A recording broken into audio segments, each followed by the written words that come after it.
অনেক বাইকারই হয়তো বা জানেন না যে বাইকেরও হচ্ছে শ্বাস প্রশ্বাসের প্রয়োজন হয়। তো আসলে অনেকে আবার বলতে পারেন যে বাইকের আবার শ্বাস প্রশ্বাস কি।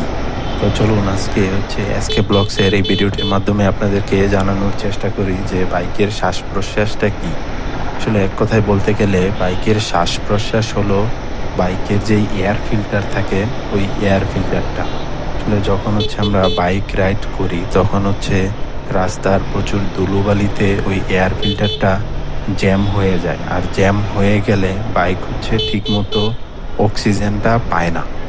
ফলে যেটা হয় যে আপনি যখন হচ্ছে বাইকের পিক আপ দিবেন তখন হচ্ছে দেখবেন যে পিক আপ হচ্ছে ছেড়ে দেয়। তাই আমাদের হচ্ছে বাইকের সবসময় চেষ্টা করতে হবে যে প্রতি ২-৩ হাজার কিলোমিটারে অন্তত একবার এয়ার ফিল্টারটা পরিষ্কার করা। আর হচ্ছে যদি প্রয়োজন হয় তাহলে অবশ্যই আপনার এয়ার ফিল্টারটা পরিবর্তন করে নিতে হবে। এরকম আরও বাইক টিপস পেতে এসকে ব্লগস চ্যানেলটি ফলো সাবস্ক্রাইব করে রাখুন।